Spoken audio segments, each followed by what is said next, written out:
பிரியமானவர்களே, அநேக நேரங்களில் நம்ம ஃபினான்ஷியலாக நம்ம லாஸை சந்திக்கும் போது நம்மளால் அதை ஏற்றுக்கொள்ளவே முடியாதுங்க. ஒரு பிஸ்னஸ் ஸ்டார்ட் பண்ணுவோம், அது லாஸ் ஆகும். கண்டினியூஸாக லாஸ் ஆகிக்கொண்டே வரும்போது நமக்குள்ளே ஒரு சோர்வு காணப்படும். அதுக்கப்புறம் நம்ம அடுத்த ஸ்டெப் வைக்கவே கொஞ்சம் நம்ம தடுமாற்றம் ஏற்படும், பயப்படுவோம். ஆனால் வேதத்தில் ஒரு ரகசியம் இருக்குங்க. என்ன தெரியுமா?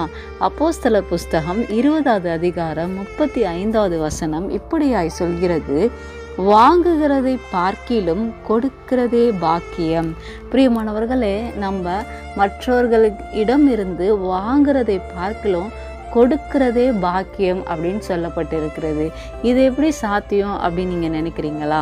உங்களுக்கு ஒரு சின்ன நான் ஒரு ஸ்டோரி சொல்கிறேன், கேளுங்க.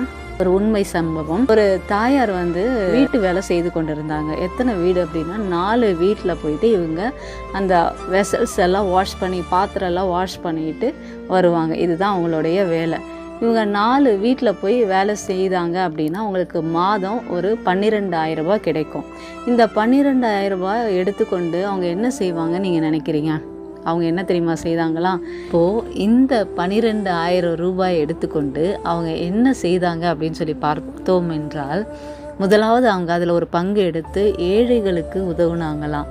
ஏழைகளுக்கு, சாப்பாடு இல்லாதவங்களுக்கு சாப்பாடு கொடுப்பது, அதுக்கப்புறம் அவங்களுக்கு ட்ரெஸ்ஸு, பேசிக் நீட்ஸ், ட்ரெஸ் இல்லாதவங்களுக்கு ட்ரெஸ்ஸு வாங்கி கொடுக்கறது, இதுக்கெல்லாம் பயன்படுத்துவாங்களாம். இன்னொரு பங்கு எடுத்து மிஷினரிகளுக்கு அவங்க தாங்குவாங்களாம். இதே மாதிரி அவங்க மாத சம்பளம் முழுவதுமாய் இதே மாதிரி காரியங்களுக்கு எடுத்து பயன்படுத்தி கொண்டிருந்தாங்களாம். அவங்க ஹஸ்பண்டோட சம்பாத்தியத்தை வச்சு அவங்க குடும்பம் நடத்தி கொண்டு இருந்தாங்க. இவங்களோட வருமானத்தை தான் அவங்க இது மாதிரி பயன்படுத்தி கொண்டு இருந்தாங்க. இப்போது இதே மாதிரி அவங்களுக்கு 2 பசங்க இருந்தாங்க. இதே மாதிரி ஒவ்வொரு காரியமும் அவங்க செய்ய அவங்க ஒரு 10 வருடத்துக்கு அப்புறமா திரும்பி பார்த்தா அவங்க பிள்ளைகள் எல்லாம் நல்ல நிலைமையில் அவங்க எதிர்பார்க்காத அளவுக்கு அவங்க டாக்டராகவும் இன்ஜினியராகவும் அவங்க வளர்ந்து நின்றதை பார்த்து அவங்க சாட்சி சொன்னாங்க, நான் கர்த்தருக்கென்று சிறியதாக விதைத்தேன், ஆண்டவர் இன்றைக்கு என்னை எல்லா விதத்திலையும் ஆசீர்வதித்திருக்கார் அப்படின்னு சொல்லி.